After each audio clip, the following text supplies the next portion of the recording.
Добро вечер во емисијата 360 степени на Алсат. Во ова издание ќе гледате.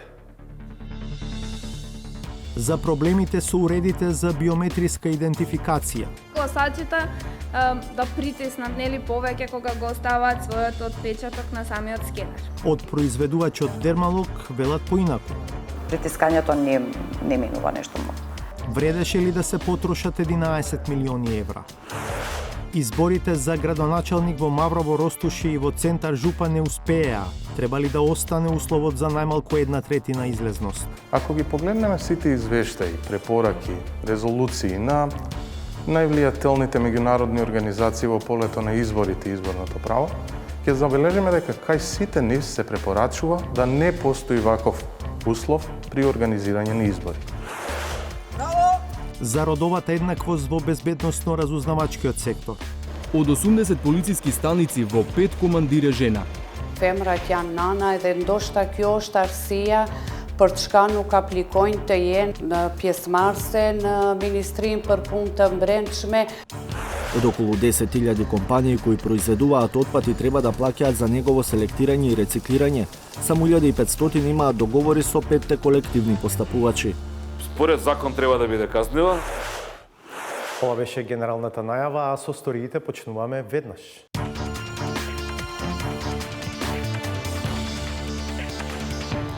Вредеше ли да се потрошат 11 милиони евра за уредите за биометриска идентификација на гласачите со оглед на проблемите што се појавија со нивното користење и функционалност за време на првиот круг од локалните избори?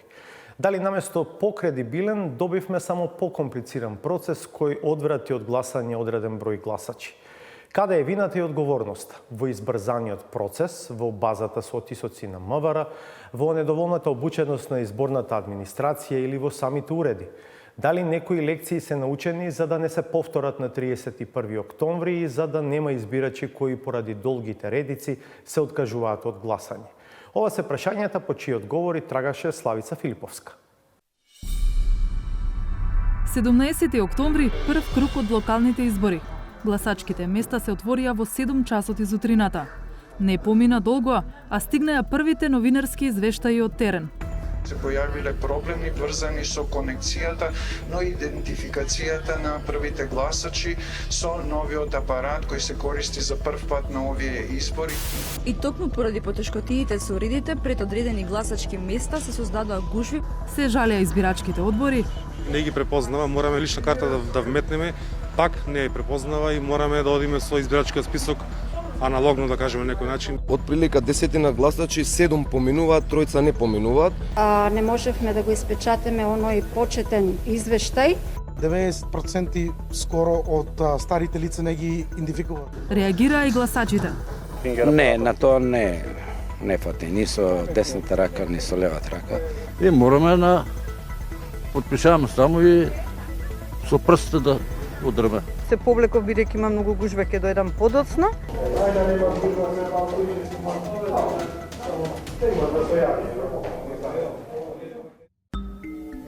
Уредите за биометриска идентификација на гласачите кои граѓаните ги чинеа 11 милиони евра не поминаја пилот проверка пред денот на изборите. Па и за можните причини за проблемите, Државната изборна комисија објаснуваше на пресконференциите на самиот ден на гласањето. Некои луѓе не знаеат да ракуваат со нив. Меѓутоа, како одат таите лицата, се смалуваат проблемите. Како инструкција која што ја добија избирачките одбори од Државната изборна комисија е редовно да го чиста тој скенер каде што се остава отпечатокот од прст, а гласачите да притиснат повеќе кога го оставаат својот отпечаток на самиот скенер. Пратен е имејл до сите општински изборни комисии да не известат за сите проблеми во најбрз можен рок. Утрото на првиот круг вжештена била и телефонската линија на Дермалог, фирмата од која се купени уредите и која беше должна да им излезе во пресрет на избирачките одбори за сите потешкотии со нив. Имавме јавувања исклучиво во првите 2 часа, при приклучувањето на уредот или при приклучување на принтерот. Значи само тамо некаде имаше застој, но можам да кажам дека останатиот дел од денот помина буквално без никакво јавување дури. Значи се беше во ред со користењето. Едноставно луѓето ги фати паника, одговорноста е голема, нели? Не можат да го уклучат или погрешно ќе искуцаат лозинката. Лозинките се нормално, како и секоја лозинка и користничко име се сложени. Голема буква, мала буква, бројка и тоа навистина знае да направи притисок, особено ако пред врата ви стојат повеќе луѓе кои што чекаат. Бошковска очекува избирачките одбори да се поподготвени за вториот круг, иако и пред првиот сите поминале обуки на дермалог, а добиле и упатство од ДИК. Образложение и демонстрација на одговорите за најчестите прашања од избирачките одбори, Бошковска даде пред камерата на 360 степени. Значи, кабелот за струја е битно да биде најпрво приклучен во струја, односно самиот апарат да биде уклучен во струја. Значи имавме ситуации каде што заборавиле да го уклучат. Тој навистина има батерија и он може да држи и 48 часа самиот убик без да биде уклучен на струја. Меѓутоа кога е приклучен со принтерот може да му ја одзема енергијата, така да принтерот се приклучува во апаратот само кога се принта. Бошковска посочува дека избирачките одбори се должни на секои 2 часа да ја испечата состојбата со гласање со помош на уредот, вклучително и на почетокот на гласањето во 7 часот наутро. Овој извештај што е во 7 часот треба да биде нули секаде, односно како доказ дека претходно нема внесено никакви други податоци во уредот. Да, во случајот, нели, пошто е за обука овој апарат, значи веќе има податоци внатре. Се враќаме назад и следно веќе започнуваме избори. Апаратот се одржува како и секој Android уред, вели Бошковска, и посочува дека ако нечиот печаток од прст не може да се пронајде, посилното притискање на уредот нема да помогне. Треба само да се внимава да не биде тоа оставање на дисок со мокри раце, значи треба да бидат суви и да не го мукрат скенерот. Сепак е скенер во прашање. И додека Дермалог тврди дека техничките проблеми кои избирачките одбори ги имале со уредите биле решени во првите неколку часа од гласањето, медиумите и граѓаните јавуваа дека на некои места имало гужви и подоцна. Тоа го потврди и председателот на Државната изборна комисија Александар Даштевски на една од попладневните пресконференции на денот на гласањето, но се обиде да објасни дека има повеќе причини за застојот. Бидејќи избирачкиот список има многу повеќе страни од што имал претходно, затоа што имаме рекорден број на листи. И поради тоа проверката трае подолго време. Од друга страна, преку 1/4 од отпечатоците на прсти кои ги добивме од МВР се со лош квалитет и утврдувањето иде поспоро или не може да се утврди, па се оставаат на страна. Понатаму, исто така имаме ковид мерки и затоа не се пуштаат многу луѓе во просториите. Од овие наводи на Даштевски, најголема тежина има тврдењето за лош квалитет на отпечатоците. Тоа отвара дилема дали отпечатоците на 1/4 од граѓаните се генерално неупотребливи, на примери за идентификување на сторители на кривични дела. Од МВР уверуваат, податоците исполнуваат минимални стандарди. Министерството не е надлежно за понатамошните постапувања со отпечатоците кои беа дадени во ДИК, во смисла дали тие биле повторно кодирани во рамките на системот за автоматизирана идентификација, кој ДИК самостојно го набави за изборните цели, со кој квалитет, брзина и други перформанси располага тој систем, како и останати релевантни прашања во однос на употребата на отпечатоци од прсти за целите на идентификација при остварување гласачко право. МВР не може да коментира перформанси на систем кој не го поседува и нема учествувано во негов дизајн. Исто така не е во надлежност на МВР да коментира дали и какви компетенции поседуваат членовите на избирачките тела за соодветно земање отпечатоци од прсти. Првиот човек на Државната изборна комисија, Александар Даштевски, ја одби нашата покана за интервју. Но неофицијално, од ДИК велат дека отпечатоците ги внеле во уредите на Дермалог, онака како што ги добиле, без можност да се оштетат. Чија и да е вината што новиот систем потфрли кај значаен дел од гласачите, останува фактот дека тоа предизвика застој, гужви, па и откажување од гласање. Во некои држави, како на пример во САД, вообичаени се редиците за гласање, но домашните гласачи се навикнати на друг процес. Пратеникот од ВМРО ДПМН Бојан Стојановски, чија партија го даде предлогот да се гласа со биометриски уреди и покрај проблемите, вели дека ниту една партија не го оспорила гласањето со новите уреди. Лично сметам дека го поминаа испитот, заради тоа што придобивките во демократијата се неколкократно поголеми од првичните редици кои што се создадава првите половина час до час и половина, затоа што со фингерпринтот прво ќе се спречи она традиционално во некои средини семејно гласање, понатаму ќе се спречи маратонското, односно гласање како Усин Болт на неколку секунди да влегуваат по 40 или 50 гласачи, што е физички невозможно, а понатаму употребата на фингерпринтот гарантира дека една единка која што е присутна во Република Македонија ќе биде еден глас, така да верувам дека овој пат испитот е положен. И па како е испитот положен кога на некои места и целосно се укина гласањето со апаратите? Се вратија на стариот метод? Како што кажав, тоа беше првичниот прием на самите гласачи, заради тоа што некаде може би имало одреден проблем, но сепак требало избирачките одбори да го управуваат самиот ден на гласањето. Беше подготвен и протокол во таков случај и сметам дека исто така денот помина, што е кажано и од сите политички чинители во фер и демократска атмосфера, барем во најголемиот дел од изборниот ден. Најголемата владеачка партија СДСМ уште истата вечер се огради, но не го нападна новитетот. Денеска и ние бевме сведоци на предизвиците кои се јавија со гласањето со отпечаток на прст. И тоа е нешто на што беше очекувано, односно укажувано во претходниот период.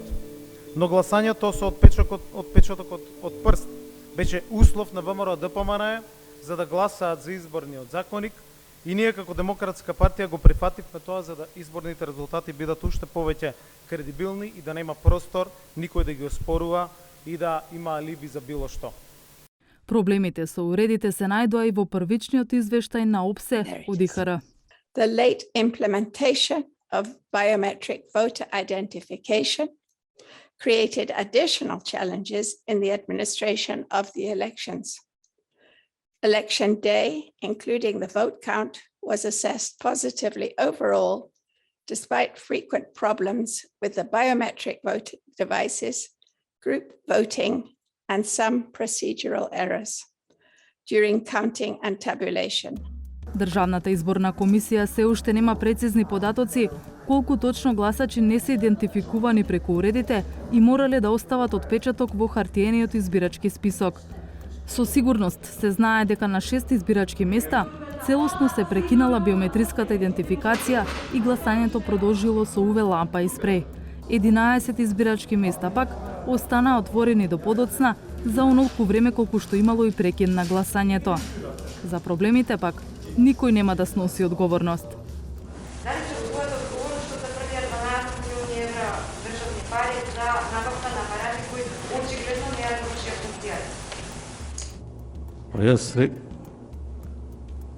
Реков јас дека сум среќен што изборниот процес помина без никакви проблеми и се гласаше регуларно.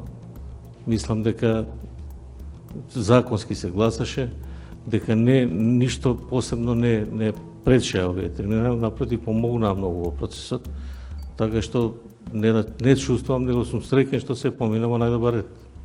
Благодарам. Во општините Маврово, Ростуши и Центар Жупак имат целосно нови избори за градоначалник, зашто на 17 октомври не беше достигната минимално потребната излезност од 1/3 од запишаните избирачи. Во Маврово, Ростуше гласале 32%, а во Центар Жупа уште помалку, 25,8%. За изборите да успеат, според изборниот законник, неопходно е на гласање да излезат најмалку 33,3% од регистрираниот електорат. На работно успешни избори беше и Пласница со 34,6% излезност, а под 40% одзив е регистриран и во Шуторизари, Врапчиште, Боговиње, Липково, Желино, Гостивар. За овој феномен вечерва разговарам со Марко Картолица, доцент на Правниот факултет Јустинијан I при УКИМ во Скопје. Добро вечер, добре дојдовте. Добро вечер. Ми представува на вистина задоволство да бидам дел од вашата емисија. Прво, за гледачите да кажеме дека ова не важи за изборите за членови на Советот и не важи за вториот круг од изборите за градоначалник. Да, ако ги погледнеме одредбите во изборниот законник, ќе видиме дека изборите за советници завршуваат само во еден изборен круг, бидејќи се применува пропорционалниот изборен модел. Она што е интересно кај градоначалник, да важи, и важи само во првиот круг. Имено, во првиот круг, за да имаме победник, потребно е некој кандидат да освои апсолутно мнозинство од избирачите кои гласале, а при тоа да има 1/3 излезност. Тоа е логично кога трагаме по победник. Она што не е логично е дека целиот процес на избори можеме да го минираме, бидејќи немаме 1/3 излезност. Професор Картолица, логиката е демократската легитимност, легитимитетот на избраниот градоначалник. Идејата е дека тој треба сепак да добие одреден квантум на гласови, на поддршка во општината во која што претендира утре да биде градоначалник, така? Така, точно, но тука имаме два многу интересни феномени кои треба да ги земеме во предвид. Прво, ако толку го сакаме тој демократски легитимитет, веројатно подобро решение е да бараме мнозинство од вкупниот број на избирачи да излезат на гласање. Тогаш може да кажеме дека навистина мнозинството партиципирало. 1/3 е далеку од мнозинство. Вториот битен момент. Ако толку го сакаме демократскиот легитимитет, зошто тогаш во вториот круг немаме ваков услов, вакво барање? Во вториот круг реално може да победи кандидат со само еден избирач, со само еден глас, доколку само еден гласач излегол на изборите и гласал за тој кандидат. Какви се компаративните искуства во регионот, во Европа, еве да речеме? Ако ги погледнеме сите извештаи, препораки, резолуции на највлијателните меѓународни организации во полето на изборите и изборното право, ќе забележиме дека кај сите нив се препорачува да не постои ваков услов при организирање на избори. Зошто? Бидејќи може да доведе до минирање на изборниот процес и до неможност за избирање на политички функционери и политички институции. Во таа насока можеме да дојдеме лесно до институционална криза, каде нема да може да си ги избереме нашите представници. Тоа би била логиката веројатно сега и со случајот на Мавро Ростуш и на Центар Жупа. Нема гаранции дека таму при повторени избори за градоначалник тие би биле успешни. Апсолутно. Дури ако погледнеме компаративно, често се случува да во повтореното гласање, во повторно организираните избори, имаме состојба да излезноста биде и помала. Значи, ние многу лесно можеме да влеземе во состојба каде што нема да може да избереме градоначалник на Маврово и Ростуше и Центар Жупа, и наместо да граѓаните имаат градоначалник биран на избори, веројатно ќе треба да се задоволат со повереник именуван од страна на владата. Една блиц анализа во регионот ќе покаже дека навистина никаде нема таков услов на минимална излезност поврзана со легитимитетот на избраниот градоначалник, да речеме во Бугарија, во Хрватска, во Косово. Во првиот круг за победа се бара мнозинство до нешто гласале, без никаков услов за тоа колку минимум од запишаните гласачи требало да излезат на гласање. Предпоставувам, вашата препорака оди во таа насока да се тргне тој услов и од нашиот изборен законник. Да, ако ги погледнеме препораките, ние ваков услов имаме за председател на Република и за градоначалник. Препораките постојано говорат дека ваквиот услов за председател на Република во вториот круг од 40% излезност треба да биде тргнат. До сега не сме го нотирале тоа во рамки на овие извештаи за градоначалник, но навистина очекувам дека во наредните препораки на ОПСЕ тоа ќе биде случај. И уште еден интересен аспект е тоа што тоа го забележува ОПСЕ од ИХР во своите извештаи, а тоа е дека сега откако не успеа изборите за градоначалник во Маврово, Ростуш и Центар Жупа, нема законски рок во кој што изборите треба да се повторат. Точно, тоа го имаме уште во извештајот на ОПСЕ во 2017 година, каде што реално ние имаме определени одредби кои што велат како ќе оди постапката во поглед на информацијата дека потребниот лимит не е исполнет на гласови. Имаме определени одредби кои што се однесуваат дека владата треба да именува повереник. Имаме одредби кои што говорат дека владата треба да ги во рок од 15 дена да го извести собранието, односно председателот на собранието за состојбата, со цел да бидат распишани нови избори, но немаме јасна одредба која говори во кој временски период тие избори треба да бидат организирани. Ако се тргне тој услов, дали ќе има простор да се доведе во прашање легитимитетот на избраните градоначалници? Не верувам, затоа што ако погледнете можеби во најдемократските држави во светот, да го земеме Обединетото кралство, ќе забележите дека и таму вакви услови, иако се применува мнозински изборен модел, не постојат. Едноставно, демократијата се перцепира како победник на најдобриот, а во овој случај најдобриот го добиваме преку бројот на гласови. Благодарам што бевте дел од 360 степени. Веројатно ова ќе биде една од темите за поизбори, да се надеваме дека ќе биде релативно брзо решено и адресирано, наместо како што често ни се случува во непосредна близина пред следните избори. Благодарам уште еднаш. Ми беше задоволство. Останете на Алсат, ќе одиме на пауза, а по неа ќе гледаме. За родовата еднаквост во безбедносно-разузнавачкиот сектор. Од 80 полициски станици во 5 командир е жена. Femrat janë nana edhe ndoshta kjo është arsyeja për çka nuk aplikojnë të jenë në pjesëmarrëse në Ministrinë për Punë të Brendshme. Од околу 10.000 компании кои произведуваат отпад и треба да плаќаат за негово селектирање и рециклирање, само 1500 имаат договори со 5 колективни постапувачи. Според закон треба да биде казнива.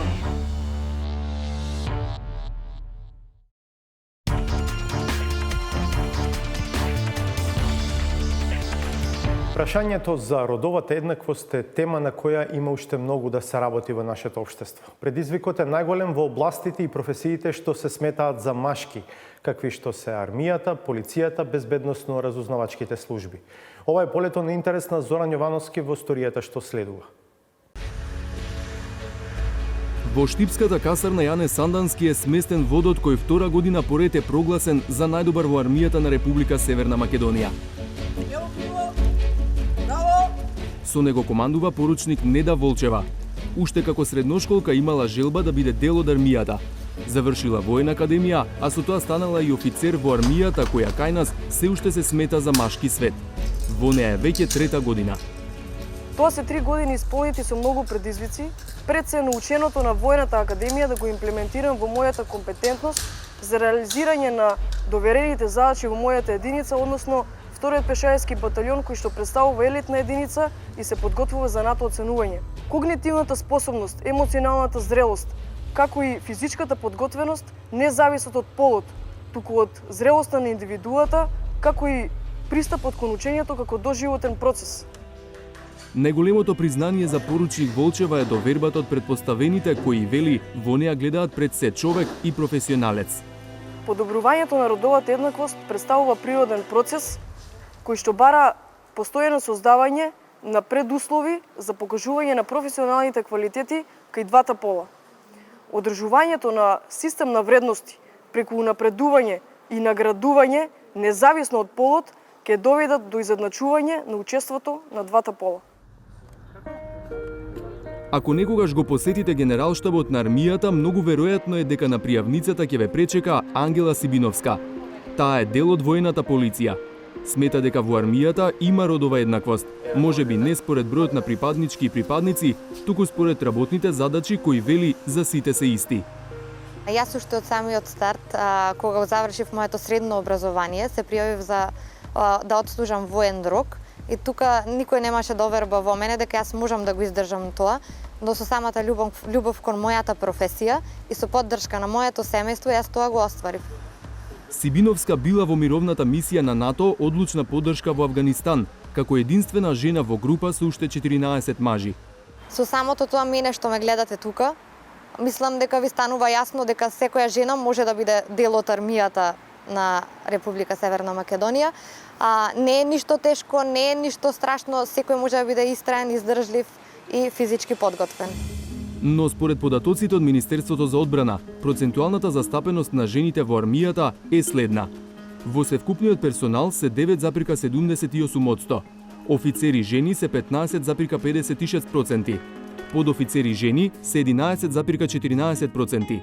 Најмалку ги има меѓу професионалните војници 5,64%, а најмногу меѓу цивилните лица 35,35%. За споредба, пред само неколку години состојбата била полоша.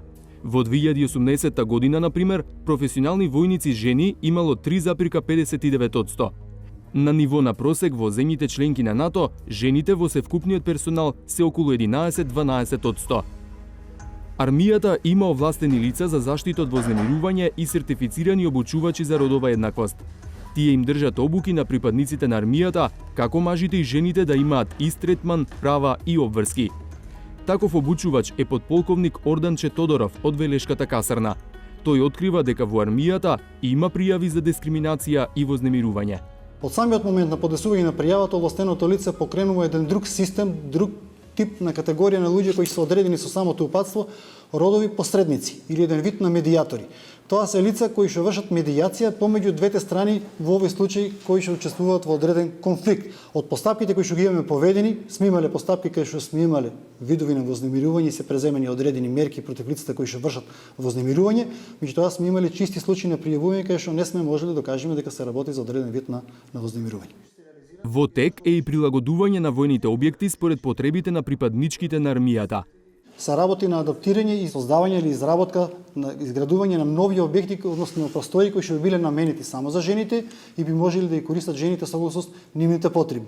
Воедно адаптација и извршување на самите тестови за физичка подготвеност во однос на биолошките можности или физичките можности на жените во однос на мажите и се работи со последниве години извршена и промена во изработка на униформите за жените, за потребите на жените во однос на мажите, што е еден добар показател дека и текако се ставаат жените на самата вага да се подобрат работиве, односно условите за живот и работа во оваа војничка или машка средина. Освен за родово базирана, од Министерството за одбрана велат дека се води сметка за превенција и спречување дискриминација и според сексуалната ориентација, но досега немало пријави по таа основа. При тоа се почитуваат сите начала на коректно и пристојно однесување кон другите вработени, колеги и претпоставени, со оневозможување каков било облик на психичко и полово вознемирување и дискриминација врз каква било основа. Во Министерството за внатрешни работи на раководни позиции се 61 жена, но од оваа бројка не можевме да извлечеме процент, зашто во МВР ни рекоа дека вкупниот број раководни позиции е класифициран податок. Инаку, жени се државната секретарка, помошник министерки, началнички на сектори, оделенија и одсеци. Под МВР е Бирото за јавна безбедност, во која од 11 оддели, во 3 раководител е жена. Под надлежност на Бирото е униформираната полиција, во која од МВР признаваат дека и натаму има многу малку жени. Тоа прави дисбаланс на процентите, па од вкупно вработените и во МВР и во БЈБ, 80% се мажи, а 20 се жени. Оно што е интересно е што, да речеме, единиците во рамки на оддел за специјални полициски операции, што доскоро не беше можно да биде видена жена, во тие единици се повеќе имаме жени. Така да жени имаме во единицата за брзо распоредување, во специјалната антитерористичка единица Тигар, во хеликоптерската единица Тигар, што значи дека многу промени се направени во последниве 3 години. И уште еден интересен податок, секоја година со секоја нова генерација на селектирани кандидати за онаа почетна обука за полицаец на МВР, процентот на девојки, односно на жени, се зголемува. Ако во 2018 имавме 13,5% жени, во 2019 веќе имаме 16,5%, а последнава генерација 2020-2021 имаме 18% жени. Од 80 полициски станици во 5 командира жена. Меѓу нив е Мирсада Зекири, која командува со станицата во Тетовско Тејарце. Таа е во МВР од 2003 година. Била полицајка, па инспекторка, а во 2018 година доаѓа на сегашната раководна позиција како единствена жена албанка командирка. Мајка е на 3 деца и вели дека поддршката од семејството е најважна за успех во секоја професија, па и во оваа. Femrat janë nana edhe ndoshta kjo është arsyeja për çka nuk aplikojnë të jenë në pjesëmarrëse në Ministrinë për Punë të Brendshme ose femrat çka janë koleshka çka janë në Ministrinë për Punë të Brendshme Nuk aplikojnë të jenë në vendet udhëhecse. Mirë po, unë duke nisur nga vetvetja, ju kisha thënë se me guxim, dëshirë dhe me besim të vetvetja çdo gjë mund të arrihet. Од МВР посочуваат дека Законот за заштита од дискриминација е задолжителен за сите органи на државната управа, вклучително и за нив. Имаме нулта толеранција спрема дискриминацијата, како во рамки на Министерството, така и при работењето на полициските службеници надвор со ранливите групи на граѓани, вклучувајќи ги тука и представниците на ЛГБТ заедницата. Позначителен напредок во однос на родовата еднаквост е направен во дел од институциите од разузнавачкиот сектор. Ова е Агенцијата за разузнавање, македонскиот пандан на американската ЦИА и британската МИ-6. Во неа од вкупниот број вработени, 34% се жени. Тие се и наречиси половина од раководните позиции, односно 45%. За споредба, во 2018 година на раководни позиции биле 28% жени. За прв пат од формирањето на Агенцијата за разузнавање во 1998 година, во февруари годинава агенцијата доби заменик директорка Александра Бакревска-Додовска. Таа вели дека жените се дел од процесот на градење на институцијата од самиот почеток.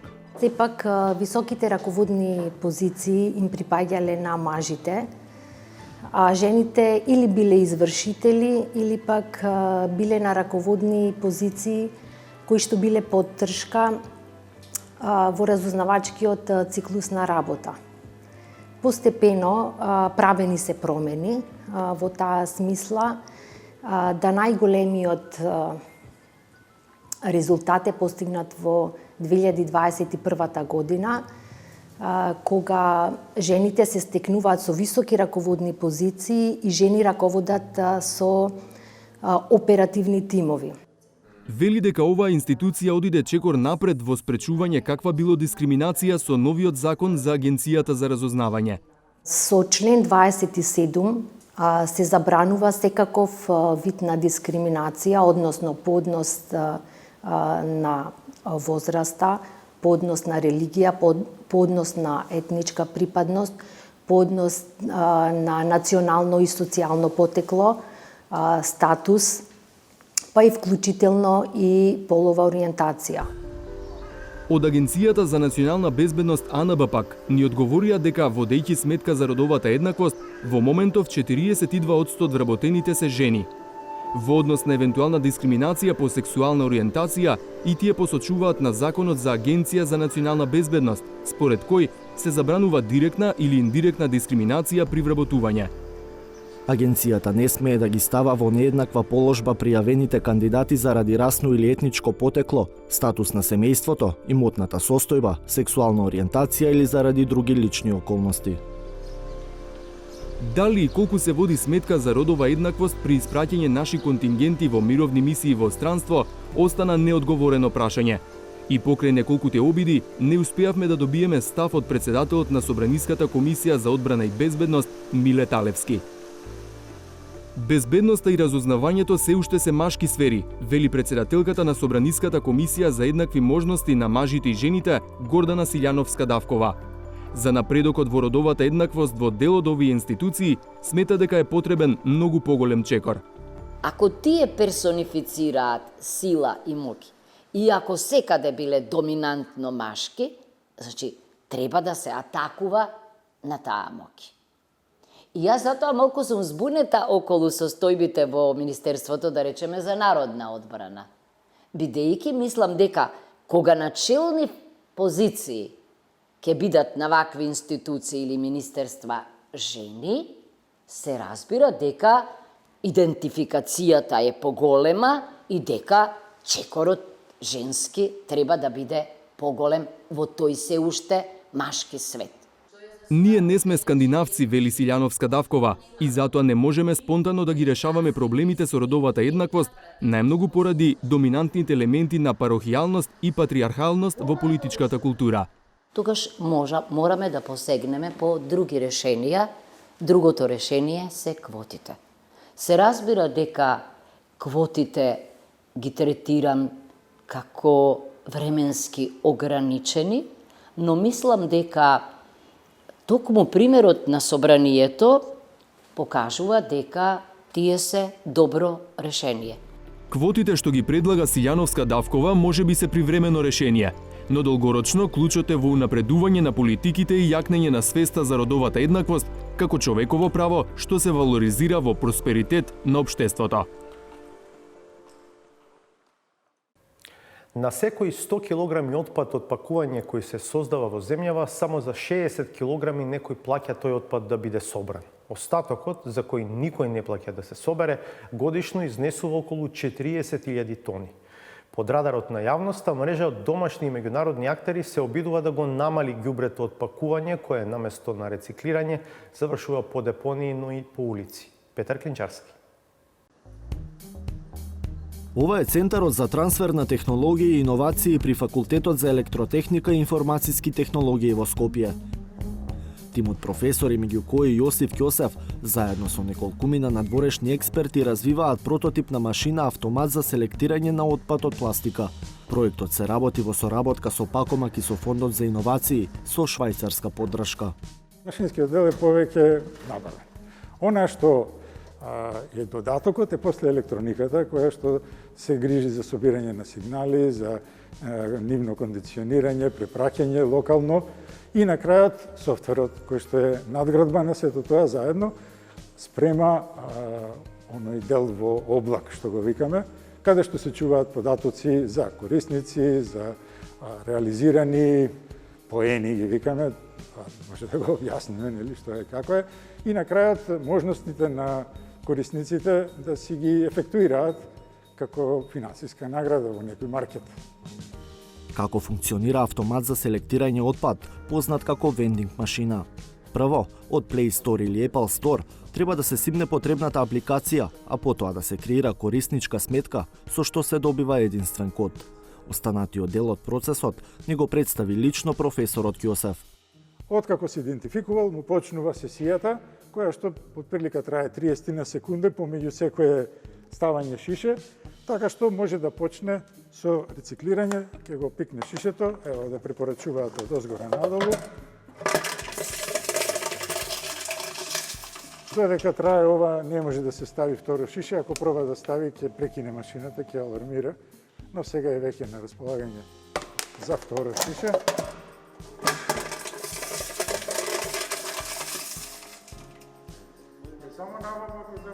Машината која на Ќосев му послужи за демонстрација е само седма во државава. По последните проверки и таа отпатува во еден од најголемите супермаркети во Тетово. Веќе следниот ден беше ставена во функција. Представници на Пакомак ги информираат тетовци дека со секое селектирано пластично шише или лименка може да добијат зелени поени на мобилната апликација, кои подоцна може да ги заменат со ваучери за попусти при следно пазарување. Сакаме да разбудиме свеста кај сите фирми, компании и поединци за да се грижат што повеќе за животната средина, пошто тоа е клучна причина за наш понатамошен развој и живење. Пакомак е една од вкупно 5 компании во земјава, така наречени колективни постапувачи, чија улога е да го собираат отпадот од пластика, хартија и стакло што го произведуваат компаниите. Во моментов, околу 580 компании им плаќаат однапред утврдена сума по килограм за собирање, селектирање и рециклирање на отпадот, кој инаку би завршил на депонија. Селектирањето, вели генералниот директор на Пакомак Филип Ивановски, во голема мера треба да го вршат и јавните комунални претпријатија, но засега само Прилеп покажал некакви резултати. Мораме да соработуваме со општини, да ни дозволат општините да поставиме инфраструктура, контењери, канти и така натаму, со комуналните претпријатија кои тоа треба одвоено да го собираат, онаму каде што не може треба да ангажираме приватни компании со дозвола секако сите овие од Министерството за животна средина и да ги стимулираме граѓаните, да подигнеме јавната свест да граѓаните го фрлаат отпадот од пакување во посебно во тие контењери, а да не го фрлаат во оној заопшт комунален отпад. Фирмите и сега имаат обврска отпадот што останува по консумирање на производите што го прават или увезуваат да не завршува на депонија. Но како тоа функционира во пракса? Од околу 10.000 компании кои произведуваат отпад и треба да плаќаат за негово селектирање и рециклирање, Само 1500 имаат договори со 5 колективни постапувачи. Според закон треба да биде казнива, значи треба доколку се открие со инспекција дека треба да пријавува и да плаќа, не мора значи компакамак, да не сватам погрешно, може кон било кој друга компанија или има опција да плаќа кон државата, но од 8000 компании кои ќе се собере таа сума се значителни средства со кои може да се купат контењери, да се организира подобро собирање, бидејќи не е само да ги купите контењерите. Собирањето двоено исто чини и редовно чини пари, да го однесете да се рециклира и така натаму. Неодамна, Министерството за животна средина предложи да собранието донесе вкупно 6 закони кои се однесуваат на управувањето со отпад. Со измените на Законот за управувањето со пакување и отпад од пакување, компаниите кои не произведуваат големи количества отпад од типот на месарници или сладкарници, ќе мора да се пријават пред државата дека се мали производители, со што ќе плаќаат паушал од 100 евра годишно. Që ata, firmat sot janë prodhues në shtetin ton, sot në bazë të saj krijojnë mbeturina në shtetin ton, do të kemë patjetër të bëni marrëveshje me skemat e përgjegjësisë të zgjeruar të prodhuesit, sot janë organizata jo profite, ato mundohen obligimi aty të qesë ngrumullimi i mbeturinave. Por kjo tash do bëhet një shtesë obligim që Direktoria për Hyrje Publike, institucionet ndryshme përkatës dhe qendra regjistrimit shtetëror të sigurohet që kur do dorëzohen dokumenta financiare të firmave, të kenë të marrëveshje o me një skem, të që biseduam, ose të kenë marrëveshje me ministrinë. Новиот пакет закони ќе ги смени правилата на игра и за компаниите за управување со пакување и отпад од пакување, како што е Пакомак. И претходниот закон ги уврзуваше да реинвестираат дел од собраните пари, но сега Нуредини најавува построги мерки за нивно функционирање. Ligjin e re shumë mirë shpjegohet se 65% të mjeteve cilët ngrumullohen nga këta skema do të përdoren për vendimin e kontenjerave, rregullimin e infrastrukturës, kontenjerave për selektim të mbeturinave, për ngrumullimin e ative mbeturinave dhe të depozimin e ative në vende ku mund të ripërdoren, riciklohen ose të reparohen. 10% do të përdoren për krijuave dijes, që quajmë ne, në kampanje të ndryshme, edhe pjesa tjetër për menaxhimin e organizatës. Këta çdo vit duhet të dërgojnë raport te ministria se ku edhe si janë investuar ato para. Нов закон во оваа сфера е и оној за проширена одговорност на производителот за управување со посебните текови на отпад. Тој пропишува дека сите фирми што работат со електрика, батерии, акумулатори, но и текстил, автомобилски гуми, отпадни масла и возила, ќе мора да плаќаат за селектирање на отпадот од нивните производи. Секоја фирма ќе има избор дали да ја плати на државата, да направи свој систем или да си најми некој од колективните постапувачи. Со други зборови, секој што увезува гуми, ќе треба да си го пресмета трошокот за кога таа гума ќе се истроши и кога ќе стане отпад, да си го пресмета трошокот таа гума повторно да ја земе и да ја однесе на рециклирање. Бидејќи постои и за тоа машини каде што се извлекува жицата од гумите, од гумата се сецка па се користи за некои други индустрии. Значи секоја од овие фракции што ви кажав е потенцијален ресурс за некоја индустрија. Статистиката покажува дека во Северна Македонија годишно во оптек се пуштаат околу 100.000 тони отпад од пакување. За дури 40.000 тони никој не плаќа да се собере. Новите закони од областа на управувањето со отпад би требало да ја подобрат селекцијата и рециклирањето преку систем на така наречена циркуларна економија, кој подобро ќе ги повразе граѓаните, компаниите произведувачи на отпад, колективните постапувачи, општините и државата. Буквално сите имаат своја улога во достигнувањето на пропишаните национални цели за рециклирање, а тие се најдоцна до 2030 година вкупно 65% од тежината на целиот отпад да се рециклира, а до 2035 година минимум 70%. Успешноста ќе зависи единствено од почитувањето и спроведувањето на законите. Уште една пауза, па саботажа.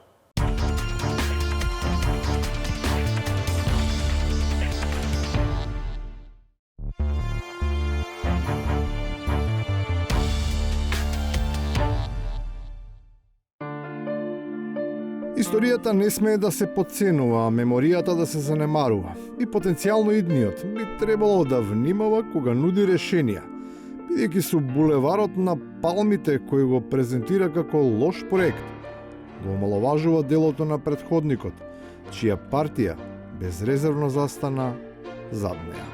Го продолживме, го реконструиравме и го проширивме булеварот Теодоси Гологанов. Покрај тоа што еве ова е релативно нова делница, ќе приметите и самите на вториот дел од тука, скоро на секоја секунда има дупка или од ненивелирана шахта или од недобро направено извршено асфалтирање. Го продолживме, го реконструиравме и го проширивме булеварот Теодоси Гологанов.